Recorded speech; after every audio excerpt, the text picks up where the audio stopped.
Hey, this is Jamie from Capsule Computers, and today we are reviewing Assassin's Creed Chronicles India from Climax Studios and Ubisoft. This 2.5D stealth platformer is available now for PlayStation 4, Xbox One, and Windows. As of the recording of this video, the game costs $9.99 US. Assassin's Creed Chronicles India is the second chapter of the trilogy and picks up years after the first game, which was set in China. Mechanically, the games are exactly the same. Chronicles is a decent translation of the open world-based franchise to a 2D sphere.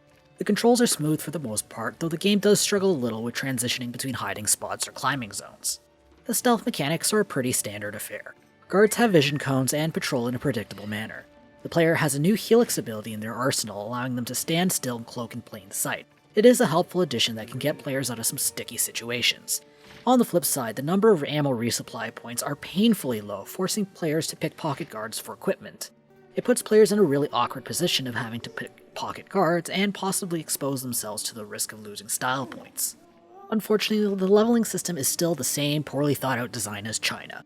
Players are rewarded with more style points for staying undetected or not killing and knocking out guards. There are 2 points or time-based goals in each level that will reward players with the upgrade. Failing to meet a goal means the score earned in the level was pretty much pointless. I think a better way of handling Assassin's Creed Chronicles' leveling system would have been to create a universal leveling system that puts each point's levels towards the next upgrade. That way, missing a goal by a couple of points is much less punishing. I'm not a fan of India's level design. I give credit to Climax Studios. Compared to China, this game has struck a much better balance between parkour-based levels and stealth levels. On the other hand, the actual levels themselves have way too much emphasis on escape or evade segments that are pretty much extended QuickTime events. Oftentimes, these events only have 1 to 3 seconds of breathing room, which means you'll need to execute a perfect or a near-perfect one to succeed. Frankly, I think the game would have been much better served by focusing on time-based performance for an entire level or puzzle solving. The story is pretty boring this time around. It follows very closely to Assassin's Creed Chronicle China's story arc, and the plot points are pretty predictable. The compact nature of the game leaves little room for character or plot development, and unlike China, this game doesn't have the benefit of picking up from a previous short film. It is a shame because there's a lot of potential content for a full-blown title set in India. The audiovisual presentation of Assassin's Creed Chronicles India is solid.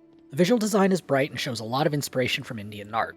The sound effects, music, and voice acting are all high quality. However, I do wish there was a little more voice acting, as a few lines are heard way too often. In the end, if you're a huge fan of Assassin's Creed Chronicles China, then do play India. Otherwise, I'm having a hard time recommending the game due to the poor level design and boring story. I'm awarding the game 6.5 capsules out of 10. If you want to read our full review, be sure to check out the link in the description or in the video's card. I hope to see you soon. This is Jamie from Capsule Computers signing off.